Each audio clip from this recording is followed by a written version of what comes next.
Good. Oh, I'm Donald Merdink, Donald George Merdink Jr., Stephen, Minnesota. Grew up in Stephen, was there for basically 18 years, and then Grand Forks for a little bit, service for a little bit, and then in the Twin Cities here the rest of my life. I left. I Did you work any before you went into the service, Don? Yes, yep. I hired out with the railroad when I was working at or going to Ockers Business College my second year, and then I ended up having to go into the service. I was third in the list to be drafted, and I enlisted in the Air Force in January, but I didn't get into the service until April 21st of '64. And I served from April of '64 until January of '68. I was discharged for convenience of the government. I was coming back from Okinawa, and I only had 3 months to go, and they decided that they didn't want me to go to another base and be trained and then be discharged. So let's go back to where did you go out of to go to basic training? I left out of Fargo, North Dakota, and we flew into what do you got? Can't think of the name of the town now. Anyway, it was Lackland Air Force Base down in San Antonio, Texas. Okay.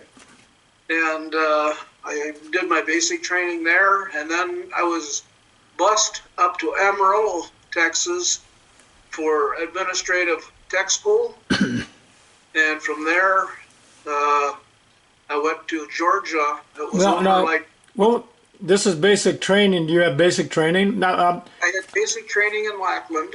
Okay, and I was bused up to Amarillo for tech school. Let's go. What was basic training like for you? Kind of rough.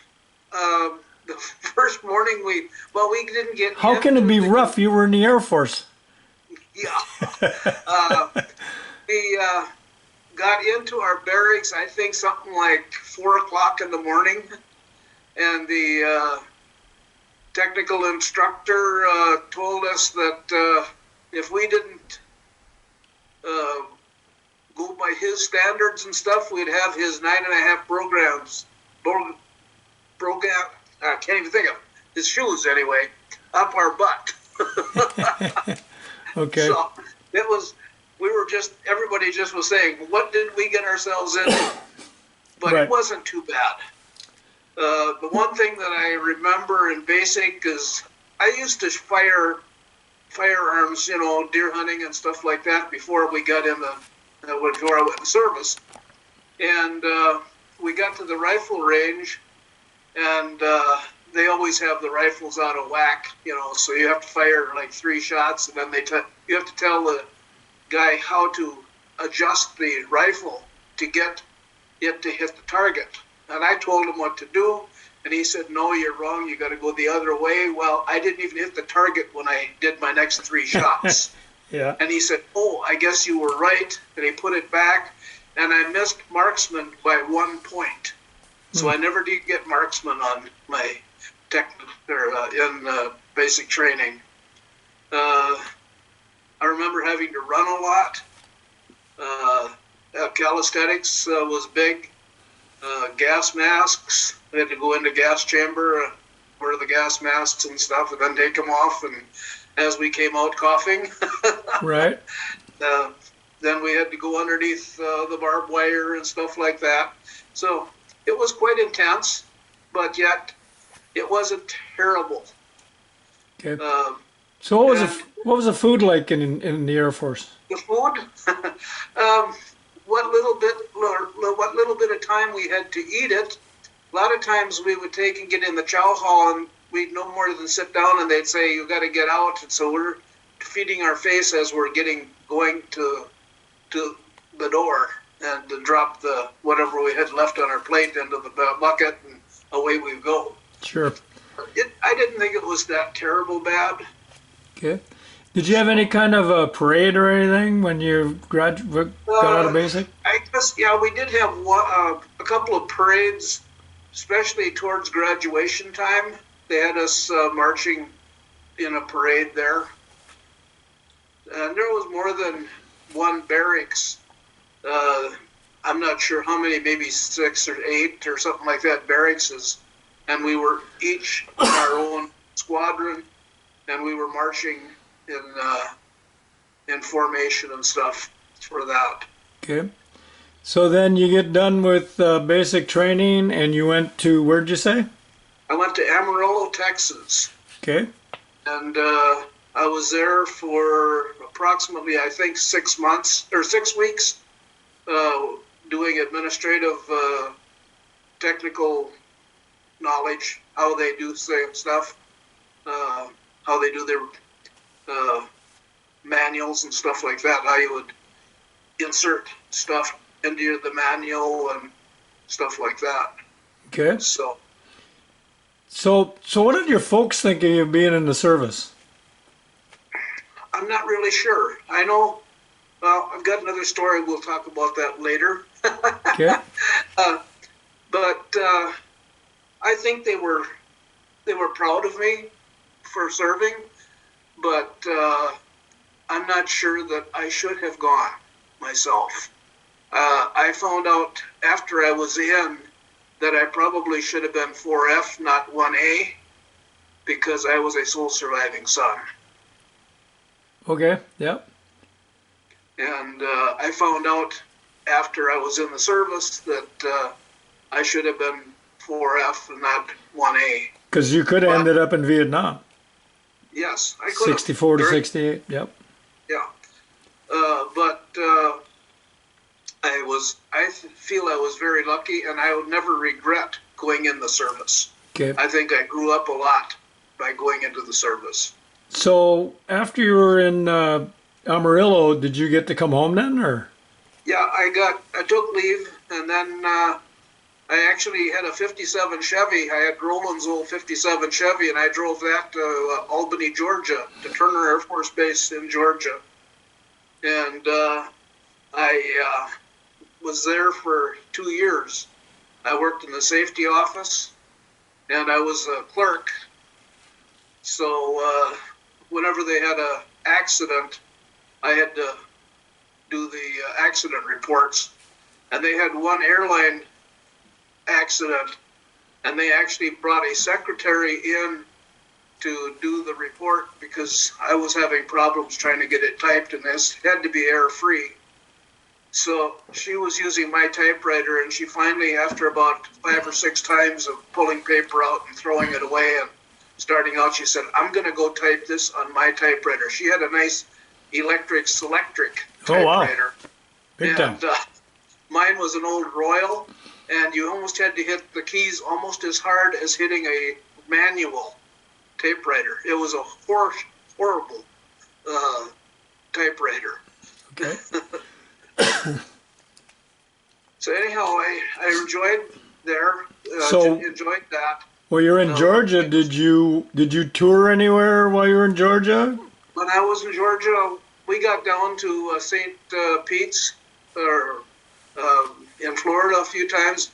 One of the friends I ran around with there in Georgia, his parents lived down there, so we would take and go down to their place every once in a while.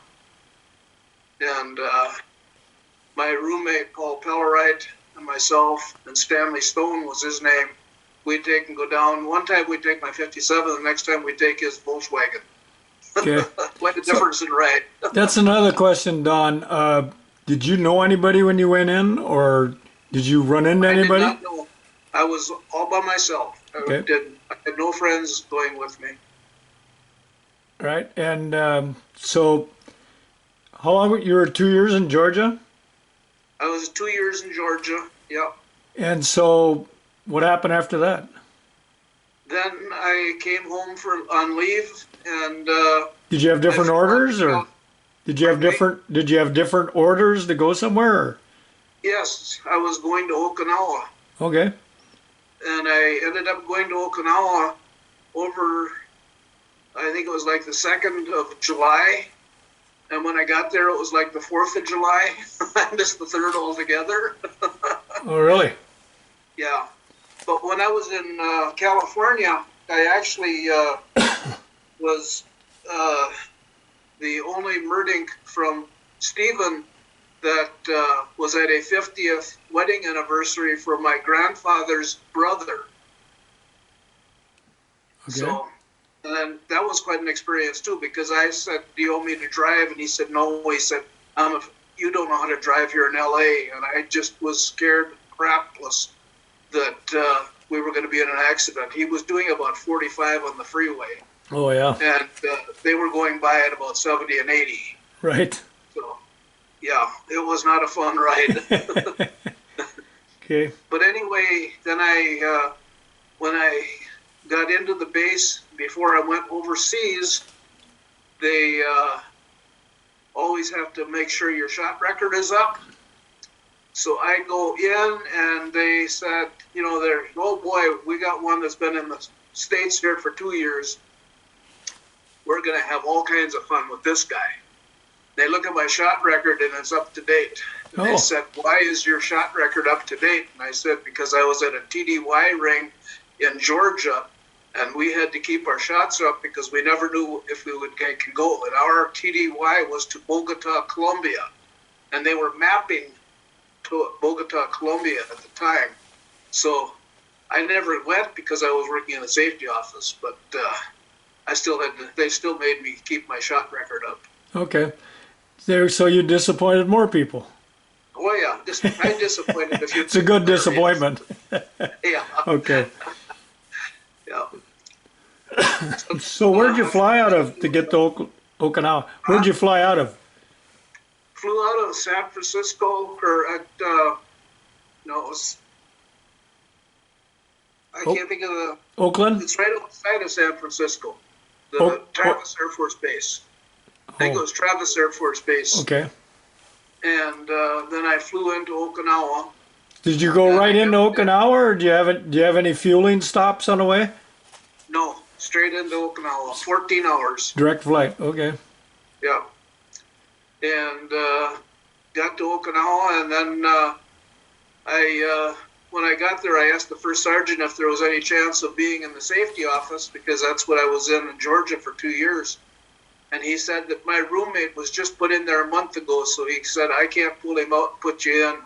You'll have to work in I worked in the message center then.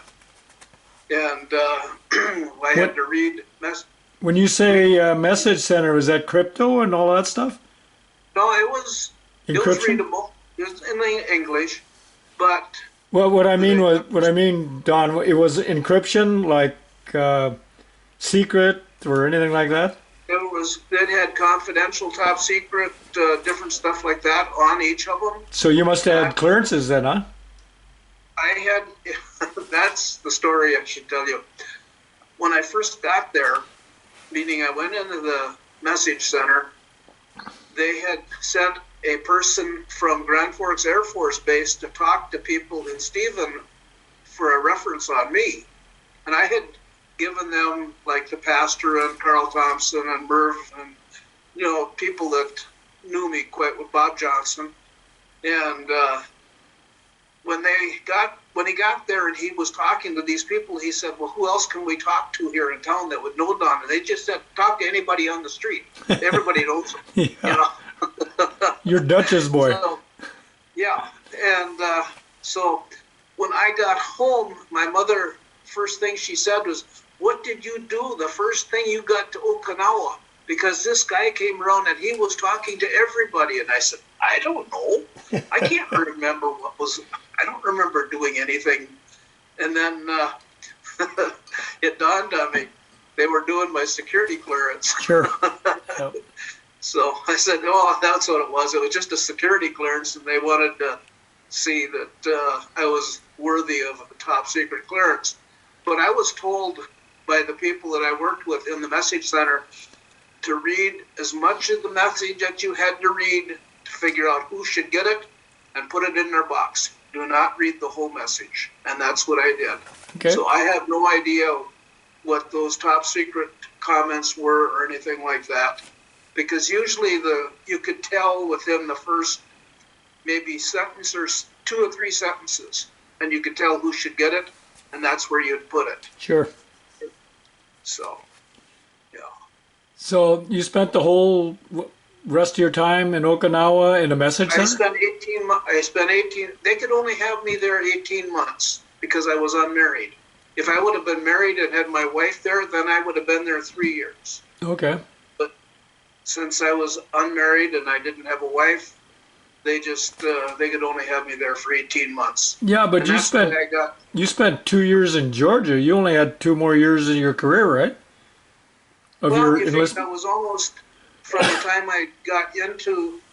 I went in April, and then it was July when I got to Georgia, and then it was July when I left Georgia. So from April to July is, that time. So January to April is what the time that I got that early out for the convenience of the government. Okay. So when you were in Okinawa, did you do any touring there and go see sightseeing at all? Yeah, I got to Tokyo. We went on a religious retreat in Tokyo, and that was quite interesting. We were able to get into some of the markets, I guess you'd say, where they have all of the stuff, just fish and stuff just laying all over the place and stuff like that. It was different. Yeah. But yeah. And then when I first got there, I needed transportation, and I found a Lambretta motor scooter. Top speed on the island was 30 miles an hour, and top speed on my Lambretta was 30 miles an hour, so I could never break the speed limit. Governed, huh? Yeah. So that got me around the whole time, but I was never able to sell it when I left, so I left it to the sergeant. The first sergeant, I told him when I left, I gave him the rain suit and the helmet and the keys and everything else. And I just said the squadron just got a motor scooter. Very good. So, Yeah. what did you enjoy the most about Okinawa? Enjoy or dislike most about Okinawa? The weather was pretty good. It wasn't terribly hot. We had a few typhoons go through, and those were no fun because you had this. And the barracks basically was all windows on the outside, so we were hung into the hallway where there was no, doors were closed and there was no windows, and so any shattered glass wouldn't hit you and stuff like that. But we never had any of the glass breakage or anything like that, so we were pretty lucky that way. Were you ever threatened about going to Vietnam or anything? No. Nothing? No, never. You must have seen a lot of flights coming in there that were on their way to Vietnam, huh?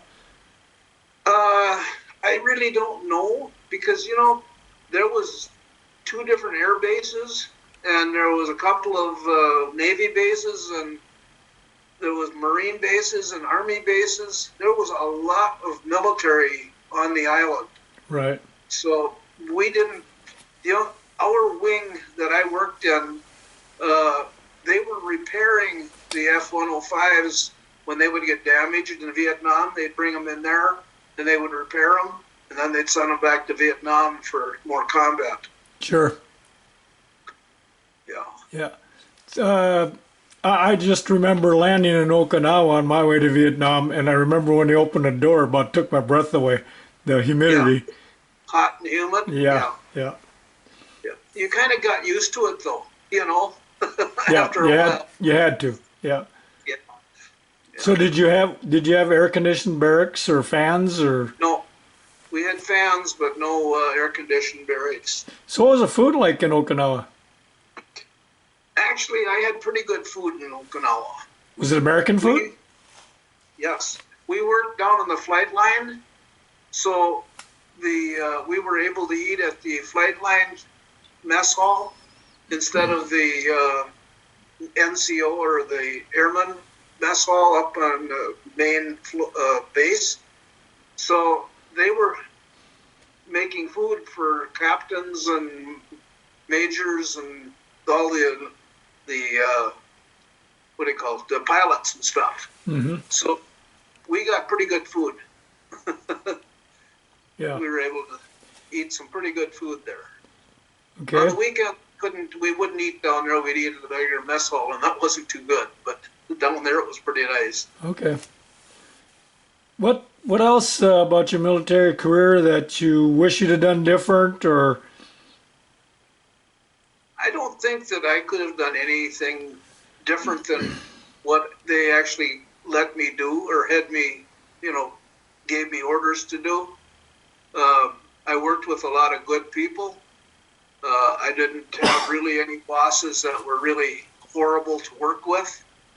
And I think that all in all, and it might be that, I'm not that hard a guy to get along with. And I kind of follow some orders, not all, not with my wife anyway. And so when you do that, you get along with people a lot better.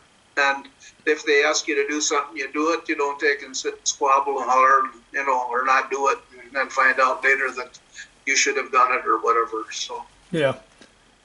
So you you flew back to where? we flew back into San Francisco to Travis. Now, I got one other thing I would like to say here. Go ahead. Is after my roommate left, they put me back in the safety office for a month because I had worked with the safety office, and they had a change of command ceremony after I was released of duty, and they called and asked if I would come and watch the phones while they were at the change of command, and I said, sure. I said, I've got no problem with that because I had nothing else to do. So I'm out there in the safety office, and all of a sudden the red phone rings, and I said 18th Tactical Wing, and lo and behold, one of the flyby F-105s forgot to put his landing gear down and had a gear-up landing. Oh. So needless to say, here we are with, I got a movie camera and a still camera and a Polaroid, and I threw them all in the truck and jumped in the truck and went out. Now, I've already turned in my flight line badge and all my different badges and stuff because I'm released of duty. So I'm out there, and I'm not really on the flight line, but I'm kind of just off of it. And this fireman comes running up, and he said, where are you going? And I said, I'm waiting for the safety officers to come and get the truck to take it out to the accident. He says, they're already out there, he said, because I'm sure he said that they're already out there. He said, I need a ride out there, so let's go. I said, okay. So we took off. Now I'm on the I'm on the runway, and the safety officers come running over and grab the cameras and started taking pictures. And then the one captain came over and said, I want you to take and start at the nose. That's 12 o'clock, and I want you to take a picture at 1 o'clock, 2 o'clock, 3 o'clock, all the way around the plane. I said, okay. So I got to about 2 o'clock, and all of a sudden, I'm off the ground, my feet are off the ground, my elbows are tucked in, and two MPs are walking with me. And they said, what are you doing here? And I said, I'm taking pictures for the captain over there.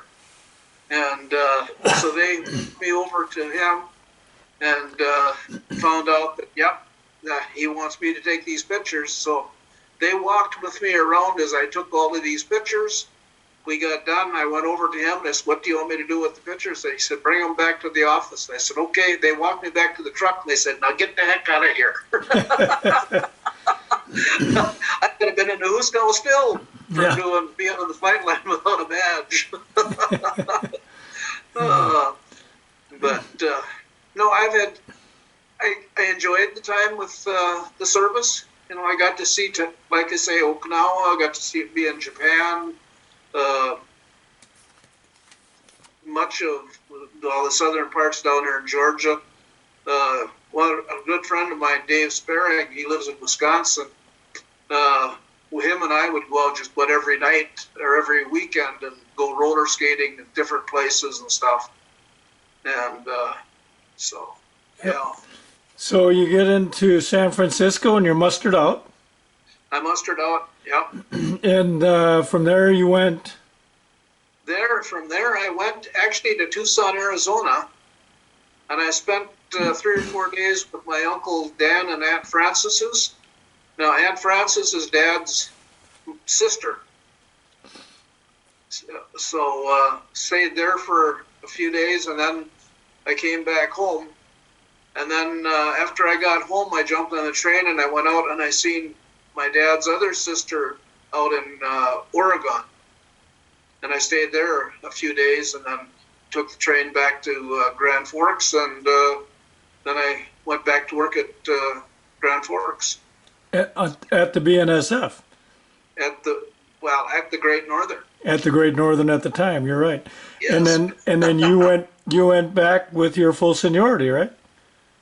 No, well, yes, I had my full seniority, but I did not have my retirement done yet. What they did back when I hired out is you had to have actual 10 years of work before military would go. So once I got my 10 years of seniority, actual working, then I had 14 years of retirement. You had to get, because my 4 years of military was added to it. Okay, so you had to get what do they call that? Geez, can't remember now. You were certified or whatever it was. I can't remember what the name was, but yeah, right, yeah. Yep. And then that was a part-time job. And 41 years later, I retired from the railroad. Yeah. The Northern Santa Fe. You hung in there for a long time. A long time, yes. Yeah. That was, and I don't regret ever working for the railroad for 41 years. They kept food on the table, and we got a pretty good retirement. Yep. From it. Yeah. So, well, I tell people that on this interview, I am Don's brother-in-law, and I also worked for the railroad, so I know a lot of what he went through. Yep. I spent 38 years. I couldn't do 41. Is there anything about your military career you wish to go back and share with us, or? No, not really. Just other than I feel very lucky that I didn't have to go to Vietnam. It was almost like the gods were watching over me, that they put me in Georgia for 2 years. They put me in Okinawa for 18 months. I had from April to July in Texas. So I feel very lucky that I did not go to Vietnam during the Vietnam War. And I don't regret going into the service. I think it was very worthy of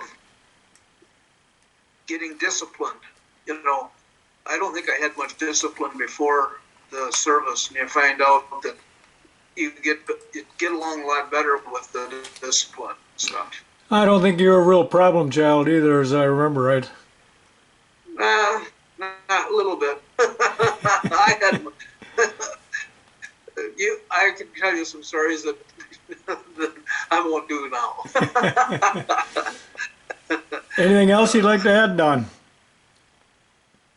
No, I can't think of anything other than I appreciate being interviewed, and I'm glad that you were doing the interviewing, and I appreciate a brother-in-law that you are. Well, thank you, Don. And I want to thank you for doing this interview, and I want to thank you for your service.